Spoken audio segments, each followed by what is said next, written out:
What's up everybody, this is A7X Fan Ben with an unboxing video. So this is something I bought I think in March or April 2021. It was on eBay. I put it on my website all the way from Milton Keynes in the United Kingdom. It's not from Amazon Prime, it's from eBay. And I already know what's in it, but I popped it open so I could do one hand with the camera.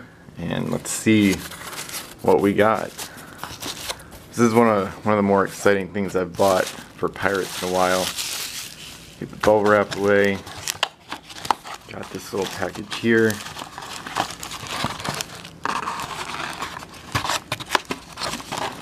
Boom. Raptor Maw ×2. So I didn't have any Raptor Maws for this, and now two. Number 226 limited edition from Fire and Steel.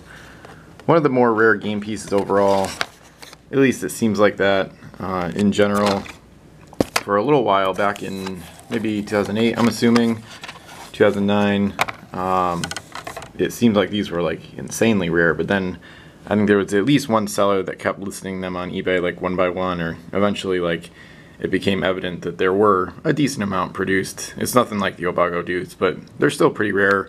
Holofernes' copy sold for $120 at auction earlier this year in 2021. There was only one bid on it. I think that was the opening bid, I want to say. But still, so these sold for 120. So this is theoretically like 240 just from this alone. I paid like about 300 USD, or maybe a little bit more for this lot. And you'll see why in a second. But I thought it was a pretty good deal. So, and I liked what I was getting, so I couldn't pass it up. So 2 Raptor Maws. And this is a new game piece for me. So that's something that's kind of unique. I haven't bought a ton of new ships the past handful of years. Mostly because I wasn't willing to dole out the funds required to get more unique ships into my collection. But since it's the first time I've ever seen the Raptor Maw in person, in my first 2 copies of it, might as well read about it a little bit. It is said that El Phantasma knows immediately when a cursed ship is sunk, and by whom.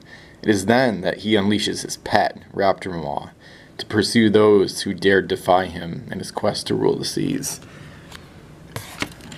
Alright, so that's the Raptor Maw. 2 of those, 16 points. It's an okay Sea Dragon. It doesn't have anything really amazing going for it. It's pretty cheap. Angelica Shalbala, more expensive.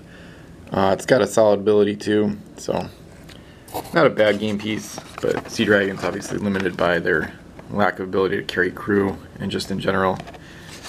Alright, so let's move on to this, which is the Spectre, which is amazing. This was one of my most sought after game pieces. This is actually, crazy enough, my second copy of this, because Holofernes actually gifted me his copy as like a thank you for helping keep the game alive or whatever, and all my contributions over the years, things like that. So thank you to Holofernes for my first one, and then this one I just happened to get a second one from buying this lot, which will be cool because I'm thinking about Pirates so long term sometimes that I actually do like the idea of having 2 copies of every ship, like a play set and a collection set. I was always against that, mostly because, you know, it equals like thousands of more dollars spent over time. Like it's just a waste of money. Like as long as you keep the first ship intact, even if you play with it, as long as you keep it intact, it doesn't really matter that much, because you just use the play copy, and that's just your copy. You don't need another one. But like I'm so obsessed, I want to play so many campaigns. Like I kind of want second copies as like backups, which is kind of what a lot of the collectors say. And nothing against like the collectors that have like a playset and collection set, but a lot of the people that collect like 2 sets of each thing don't really even use their play copies at all, or they hardly ever do. They don't really use it enough to justify having like a collection copy for the purpose of replacing a broken or well-worn play copy. And it's fine to just collect 2 sets of everything in general. There's nothing wrong with that, really. But for me, it's like the collection set would be like with the full intent of probably punching it someday, even if it's like many years from now. So anyway, so this is my second copy of the Spectre. This is one of only 2 glow-in-the-dark ships in the game, the other being the Delusion, of course. Spectre is more hard to come by these days because the Delusion has been readily available via Hills Wholesale Gaming in the Plunder Pack for quite a while. This one's number 300, limited edition from Rise of the Fiends. Fear, after the ship moves, you can look at all treasure on all islands and ships within Eliver. Cannons are kind of meh, very expensive. Not one of the better cursed ships. It's not terrible. She has the potential to be a decent ship, but you really have to invest a ton of points into her. I would want a World Hater, but their only World Hater named crew that WizKids released, at least, is El Phantasma from Davy Jones' Curse. He's 9 points. So then with Captain Helmsman, that gets you up to 35 as a base. So Spectre, not one of the better ships, but definitely for coolness factor, like way up there. Maybe like top 10 cooler ships in the game. Between the rarity, potential costs, I've seen these go for, I don't know, like $20 to $60 as like a general range. I can check my eBay history spreadsheet to see what it's auctioned for in the past. Probably would want to sell this for like at least 35 nowadays, maybe a bunch more than that. But anyway, so not as expensive as the Raptor Maw, not as rare, I'm pretty sure. But and when I say pretty sure, I mean like copies produced. Like it does seem harder to get the Raptor Maw, but that would be amazing to someday have like real stats on how many were produced. But that's unlikely to ever, you know, be revealed. So anyway, so Spectre, another really exciting and rare and tough to acquire cursed game piece. And that's not even, so those are the rare and expensive stuff. And then there's some quantity. So this is actually my first ever factory set. And you can see from the red and from the first ship that it's a factory set of Rise of the Fiends. So I'm surprised it's taken me this long to get a factory set. So it's really cool to see like the full stack, all in one package here. And the packages come open a bit. I think that it said that in the listing or in the mail. I don't really care that much. So PB834 Pirates Rise of the Fiends full card set. So this is pretty sick. And I'll take a look at it. It's already open, so I guess I'll take a quick peek at what's inside. If I can get it open a little bit here. So you can see the islands at the back, all the crew, and that's kind of, alright, here we go. You can see what I'm going for. Oh, this is exciting. This is even better than I thought. Because with a lot of the factory sets, or not necessarily a lot, but some of the later ones, there's been some information that's kind of been lost over time. Maybe some of it's available at Miniature Trading in the Internet Archive, but there's some doubt as to which sets have LEs or SEs included, things like that. I knew this wasn't going to have the mega cards for Rise of the Fiends or the Spectre. The Spectre is not part of this either. She's her own release. You can see PP833 on the Spectre, so that's the number right before PP834 for the factory set. So sometimes there's a little bit of debate over which factory sets have LEs and which don't. So this is really exciting to confirm and see exactly what this has. So what you're seeing right now are the special edition box ships, which I've never had unpunched copies of, which you have to get in a factory set, because they normally just come in the boxes where this is the pre-built ship, like HMS Forge will be in the window of a Rise of the Fiends special edition box. But now I'll have unpunched copies of these, which this is something I would want to keep unpunched for the most part, unless I didn't have another copy, but I have regular punch copies of most, or possibly all these.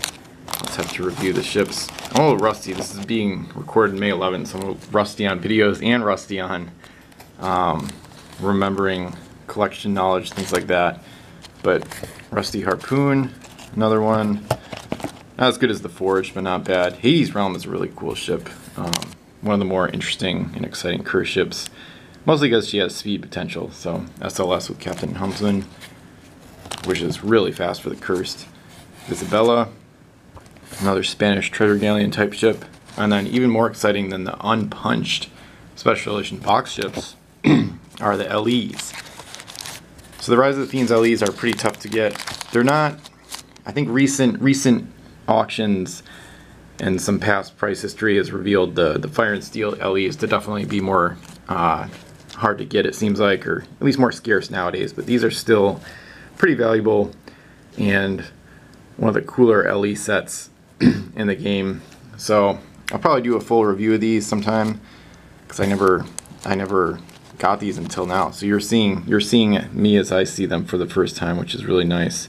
So the 200s Rise of the Fiends LEs come in the factory set, PP834 for like the item or product number.